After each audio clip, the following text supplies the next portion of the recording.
ये एक बस्ती थी, समंदर के किनारे आबाद, जाहिर में पुरसुकून मगर बातिन में आजमाइश में घिरी हुई। ये वो लोग थे जो हजरत दाऊद के बाद के दौर में बसते थे। उन्हें हिदायत मिली थी, शरीयत मिली थी और एक वाज़े हुक्म दिया गया था। हुक्म सादा था, हफ्ते के दिन शिकार हराम है, 6 दिन तुम्हारे लिए हैं मगर 7वां दिन सिर्फ इताअत के लिए। ये हुक्म मुश्किल नहीं था मगर इम्तिहान हमेशा आसान सूरत में नहीं आता। वक्त गुजरा और आजमाइश ने दरवाजा खटखटाया। जो मछलियां पूरे हफ्ते कम दिखाई देती थीं, वही मछलियां हफ्ते के दिन सतह आब पर कसरत से नमूदार होने लगी। ये मंजर रोज दोहराया जाता था। रिस्क आंखों के सामने था मगर हाथ बढ़ाना मना था। ये सिर्फ भूख का इम्तिहान नहीं था, ये ईमान का इम्तिहान था। लोगों के दिल बदलने लगे।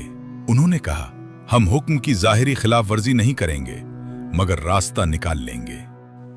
हम हुक्म की जाहिरी खिलाफ वर्जी नहीं करेंगे मगर रास्ता निकाल लेंगे।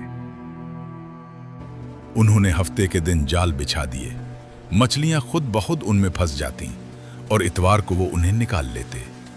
वो समझते थे कि उन्होंने कानून को तोड़ा नहीं, मगर हकीकत ये थी कि उन्होंने हुक्म इलाही के साथ खेल किया।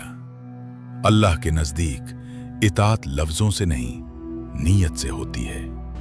इस बस्ती में 3 गिरोह थे। एक वो जो ये हीला इख्तियार कर रहे थे, दूसरे वो जो खामोश थे और तीसरे वो जो रोक रहे थे। रोकने वाले कहते थे, अल्लाह से डरो, उसके अजाब से बचो। अल्लाह से डरो, इसके अजाब से बचो। मगर गुनाह करने वाले कहते थे, हम तो बस तरीका इस्तेमाल कर रहे हैं। और खामोश रहने वालों ने खुद को अलग रखा। मगर जब मुआशरे में बुराई आम हो जाए तो खामोशी भी एक मौक़िफ़ बन जाती है। फिर वो लम्हा आया जब फैसला नाजिल हुआ।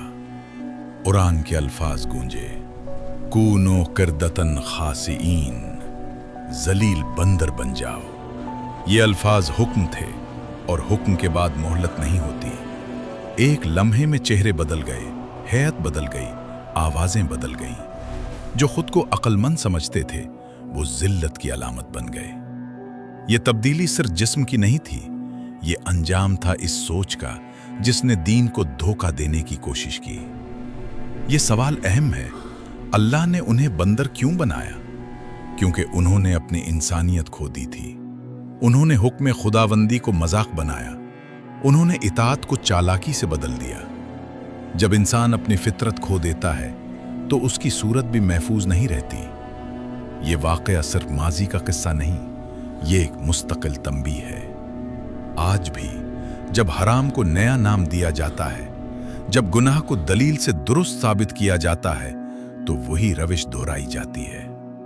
अल्लाह के नज़दीक अल्फाज नहीं, हकीकत अहम होती है। सोचिए, अगर हम इस बस्ती में मौजूद होते तो हमारा मकाम क्या होता?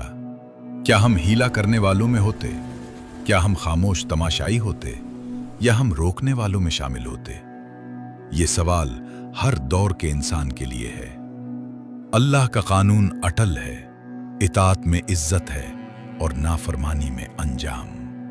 अल्लाह हमें सच्ची इताअत नसीब फरमाए और हमें इस अंजाम से महफूज रखे जो इस बस्ती के लोगों पर नाजिल हुआ।